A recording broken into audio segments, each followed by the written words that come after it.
Kemudian sejumlah institusi global telah dibentuk ya dalam memasuki globalisasi ini ada beberapa institusi yang sifatnya global bentuk ya. Ada GATT, kemudian WTO, ya, World Trade Organization, IMF, World Bank, ya, World Bank, kemudian PBB, NAFTA, APEC dan seterusnya. Ya nanti silahkan apa eh, di googling saja seperti apa masing-masingnya monggo ya. Jadi ini adalah sebuah lembaga global yang memang dibentuk untuk memasuki globalisasi. Selanjutnya, tiga tujuan WTO. WTO ini adalah World Trade Organization ya.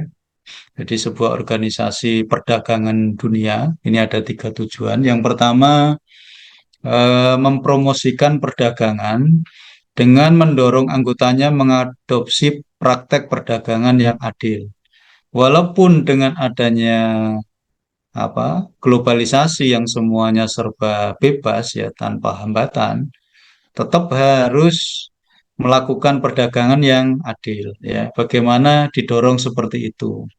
Jadi jangan sampai ada eh, yang merugikan ya. Terus juga mempromosikan. Yang kedua, mengurangi hambatan perdagangan dengan mempromosikan negosiasi multilateral. Jadi multilateral itu ya banyak negara ya. Kita promosikan, mungkin nanti ada pameran di satu negara yang di situ beberapa negara ikut ya. Itu terus kita promosikan. Kemudian yang ketiga, menyusun prosedur yang adil untuk menyelesaikan perbedaan pendapat. Ya tentu saja eh, nanti pasti ada permasalahan-permasalahan ya, pasti ada perbedaan-perbedaan pendapat dalam pelaksanaan globalisasi itu. Contohnya nanti di teks ya, di pajak ada yang sebuah negara yang benar-benar bebas ya, nol. Ada yang menerapkan untuk produk tertentu sekian persen ya, sekian persen dan seterusnya. Jadi bagaimana dibuat sebuah prosedur atau sebuah aturan main yang adil ya, bagaimana nanti jika terjadi perselisihan ya, ada terjadi permasalahan. Baik, selanjutnya teman-teman, untuk selanjutnya tentang strategi menjangkau pasar bebas. Untuk menjelaskan perdagangan internasional dikenal istilah keunggulan absolut dan komparatif. Ya, absolut adalah ketika suatu negara ya dapat menghasilkan sesuatu yang lebih murah ya dan atau lebih tinggi kualitasnya daripada negara lain. Ya, jadi itu namanya keuntungan absolut sebuah negara. Jadi dia punya sebuah keuntungan absolut ya, tinggi kualitasnya contoh ya seperti apa namanya? Produk yang kendaraan. Nah, itu ada sebuah keuntungan absolut di Jepang, kemudian Korea hari ini ya. Ya, jadi itu keuntungan absolut itu namanya. Kemudian ada keuntungan komparatif ya, berkenaan dengan produk yang dihasilkan secara efisien. Ya, jadi itu keunggulan komparatif ya. Jadi bagaimana sebuah produk yang dihasilkan ini bisa seefisien mungkin ya. Cost yang dihasilkan bisa lebih murah sehingga nanti bisa memberikan nilai jual ya. Ini bersaing ya dengan produk-produk yang lain. Itu keunggulan atau keuntungan komparatif. Keunggulan absolut dan komparatif merupakan keunggulan kompetitif ya. Jika dia punya sebuah eh, sesuatu yang lebih murah atau kualitasnya lebih bagus, kemudian dia juga efisien, ya itulah namanya keunggulan kompetitif. Ya. Ini bagaimana kita bisa menjangkau pasar bebas, yaitu ya dengan mempunyai keunggulan kompetitif ya, baik absolut maupun komparatif. Oke, kita lanjutkan ya. Selanjutnya, strategi menjangkau pasar bebas. Ada beberapa pilihan kita dalam menjangkau pasar bebas. Yang pertama adalah ekspor impor. Ya, bagaimana ekspor itu adalah apa namanya? mengirim ya, mengirim kelebihan barang kita keluar, atau impor, kita me- mendatangkan ya, mendatangkan produk-produk yang kita butuhkan dari luar. Kemudian yang kedua, trading companies, ya, sebuah perusahaan companies yang perdagangan, jadi perusahaan perdagangan. Kita membuat perusahaan trading ya, yang perdagangan yang nanti akan menjangkau pasar bebas bisa keluar. Kemudian juga ada licensing and franchising yang hari ini kita kenal, ada lisensi ya, di lisensi apa, kemudian ada franchise ya, kan banyak ya hari ini ya. Seperti apa yang hari ini franchise yang banyak itu, Mixway gitu ya, Indomaret gitu ya. Itu kan eh, kita hanya apa, ambil lisensinya saja, kita jalankan bisnisnya saja, semuanya sudah tersistem ya. Itu strategi yang ketiga. Kemudian yang keempat, kontrak manufacturing ya. Jadi kita mengadakan perjanjian ya dalam produksi maupun nanti dalam seluruh aktivitas usahanya. Jadi bisa lewat sistem kontrak ya. Kemudian yang kelima, outsourcing and offshoring ya. Jadi bisa dengan tenaga lepas ya, dengan outsourcing yang hari ini kan sedang hampir semuanya ya. Tenaga-tenaga ini sudah jarang sekali yang jadi karyawan tetap ya. Kalau offshoring ini sudah di luar, dilepas pantai dan seterusnya. Kemudian yang keenam, bisa dengan kerjasama dan aliansi. Kita kerjasama dengan sebuah perusahaan, ya. Kemudian kita bisa jual produknya dulu atau seperti apa, monggo. Aliansi bergabung, ya, kita menggabungkan, ya. Kalau kita belum mampu, kita punya keinginan menciptakan sebuah produk, tapi kita mau mencari pasar dulu, kita bisa kerjasama, gitu ya.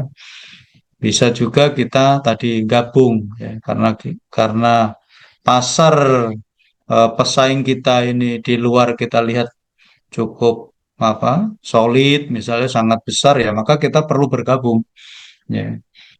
Yang ketujuh, dengan investasi langsung. Ya, kita bisa langsung karena kita memang punya siap modal. Ya, ada yang menjadi investor kita ya, monggo kalau memang kita mau langsung investasi langsung. Dan tentu saja juga nggak, jangan ini ya, harus banyak hal yang eh, apa namanya, dipelajari ya dalam kita memutuskan untuk mengambil sebuah usaha yang sifatnya adalah langsung kita terjun di situ. Ya, kita harus benar-benar jajaki, kita lihat pasarnya, ya, kita strength kita, weak kita apa, weakness kita seperti apa ya. Jadi kita pelajari dulu. Ya, oke, itu eh, teman-teman untuk strategi, bagaimana strategi kita menjangkau pasar bebas. Oke, masih ada 3 slide lagi. Ada yang mau ditanyakan dulu? Silahkan.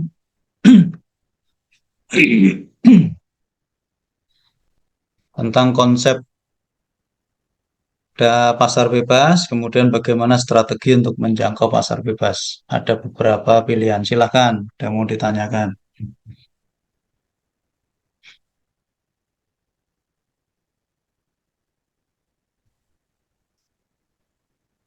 Monggo, silahkan. Atau kita lanjutkan dulu ya. Saya lanjutkan dulu.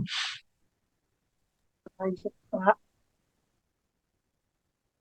Baik, saya lanjutkan dulu saja ya. Nanti bisa di apa, di terakhir ya, setelah kita kita sampaikan. Selanjutnya,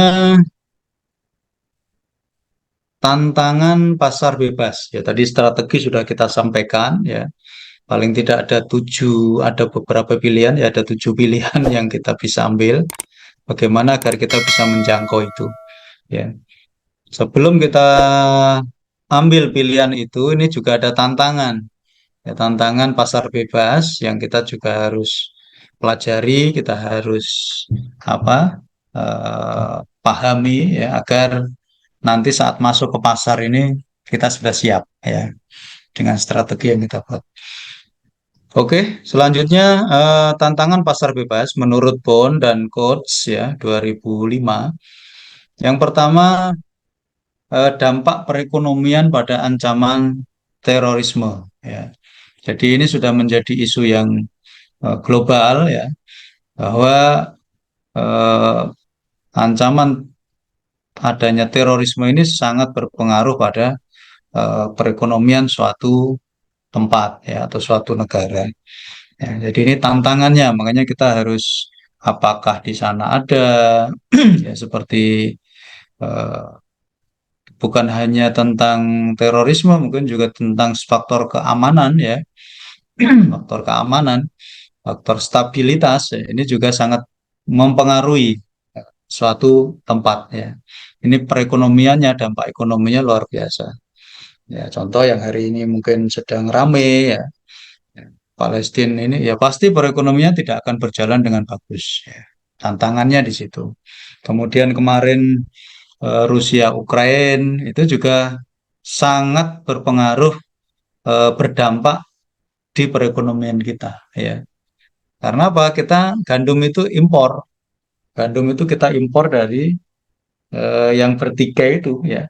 Dari Rusia, dari Ukraina itu memang penghasil gandum terbesar kan memang dari sana.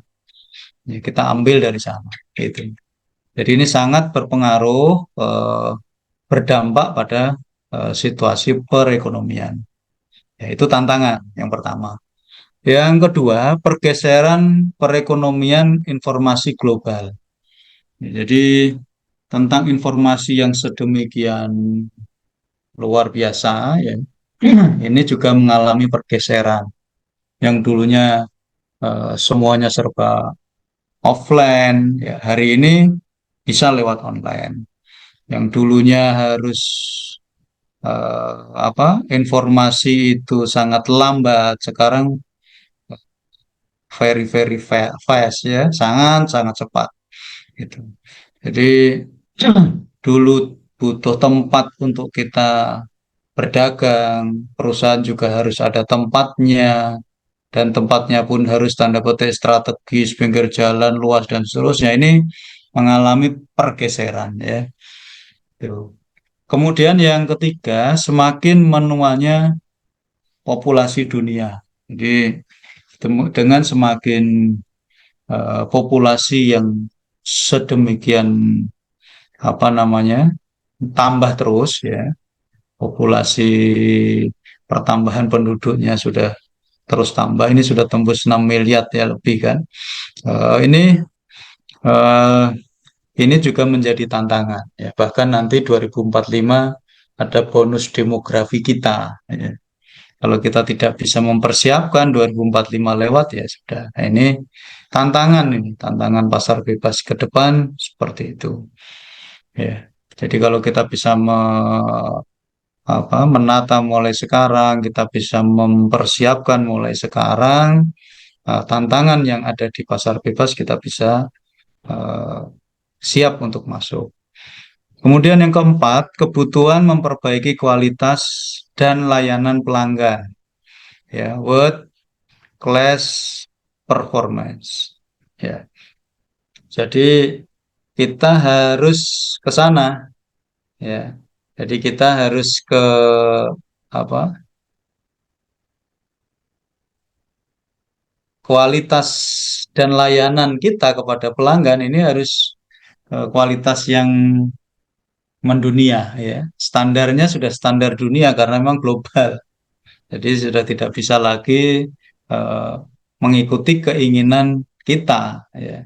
Ya walaupun kadang-kadang nanti ada sebuah produk atau kearifan lokal yang di situ juga menjadi sebuah apa ya daya tarik, ada sebuah keunggulan kompetitif kita bisa jadi seperti itu. Tapi secara global ya kita harus terus ikuti, kita perbaiki kualitas yang ada.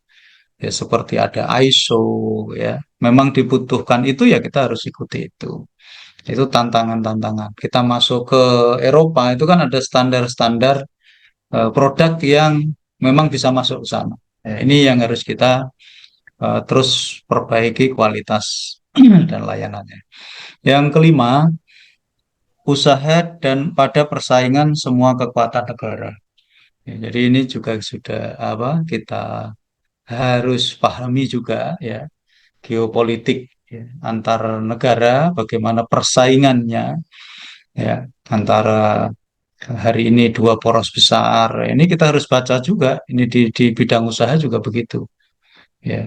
Bagaimana hari ini eh, Tiongkok dengan mata uangnya yang sudah mulai apa bersaing dengan apa dolar ya, dengan dolar Amerika dan seterusnya. Oke ya, jadi Mohon maaf Pak, eh, ya mohon maaf Pak, saya terlambat Pak, baru masuk atas nama Christian Pak. oh, oke ya Mas Christian, langsung saja silahkan ya, langsung saja gabung, silahkan Sudah di diikuti ya. absen Pak. Ya, langsung aja nanti ini ditulis di absennya. Baik, Terima kasih Pak. kita lanjut. Ya, oke. Langsung ikut aja ya, Mas. Ini Christian. Ini untuk tantangan pasar bebas. Jadi kita harus pahami juga bagaimana persaingan semua kekuatan negara-negara yang lain. Ini juga kita harus ikuti. Ya. Jadi karena berdampak ke kita, ya. Karena berdampak apapun secara makro ekonomi, makro apa perekonomian di suatu negara juga mempunyai pengaruh juga ke kita ya secara makroekonomi. Oke, itu ya teman-teman tentang tantangan pasar bebas yang ada 5 yang menurut Bond dan Kurtz ya, yang paling tidak memberikan gambaran kepada kita untuk mempersiapkan ke sana ya tantangan-tantangannya, bagaimana kita bisa lewati. Baik, selanjutnya tentang teori pasar bebas. Ya. Yang pertama adalah tentang teori siklus hidup produk. Ya. Kalau siklus hidup produk atau life cycle ya, produk life cycle, ya ini biasanya ya produk ini pertama adalah tahap apa pengenalan dulu, itu. Jadi bagaimana kita kenalkan dulu, kemudian dikuatkan ya. Jadi nanti ada growth, mulai ke pertumbuhan. Ya, nanti akan ada puncaknya, gitu ya. Setelah itu akan ada penurunan. Jadi siklus teori siklus hidup produk life cycle produk ya, produk life cycle itu seperti itu. Jadi ada sebuah produk dibuat, kemudian dia mulai diperkenalkan, dia akan mulai ada di tahap pendewasaan, ya orang kenal sehingga terus dipakai. Kemudian dia akan mencapai puncak tertingginya produk itu, ya. Kemudian juga pasti setelah produk sudah paling pol ya, sudah paling tinggi dia pasti akan turun. Ya, tetapi bagi sebuah perusahaan sebelum produk yang diunggulkan ini turun, dia harus mulai mempersiapkan, ya, mempersiapkan. Ya, contohnya kalau kendaraan ya, yang paling hari ini unggul, misal ya di sebuah produk Honda, misal apa, kendaraan roda dua, misal, dia akan terus membuat produk yang baru. Ya, jadi misal ada sebuah produk kendaraan Supra gitu misal ya mereknya itu akan ada perubahan-perubahan. Ya, jadi itu namanya produk life cycle. Jadi sebelum dia selesai ini dia akan terus ada inovasi-inovasi baru. Ya, sehingga pada saat turun dia tidak turun habis ya, tapi bisa turun secara perlahan dan akan terus ada sesuatu yang baru. Itu life cycle produk. Kemudian teori merkantilisme. Ya, ini eh, maksudnya adalah adanya intervensi pemerintah ya. Jadi di situ bagaimana pemerintah ini masuk di dalamnya intervensi ya. Bagaimana bisa memaksimalkan ekspor ya dengan subsidi dan meminimalkan impor. Contohnya apa? Kalau ekspor nanti pajak ekspornya diperkecil, misal itu ya.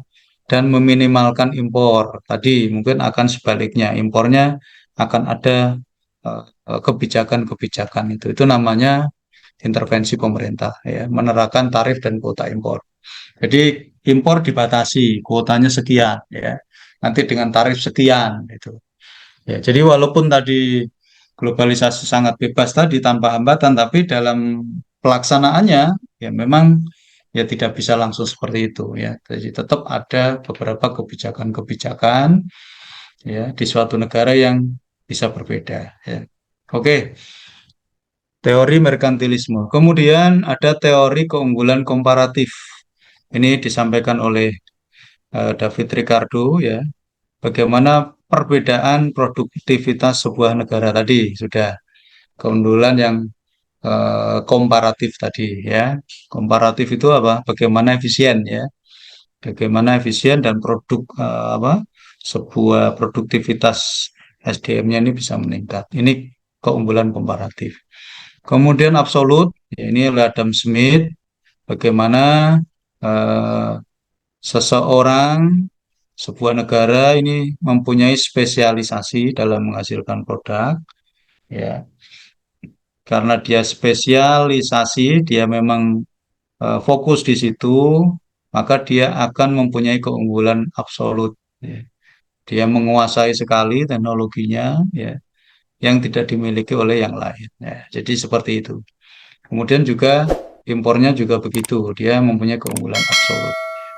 Karena hanya dia yang bisa ngerjakan itu, ya, dengan SDM-nya, dengan teknologinya, dan seterusnya.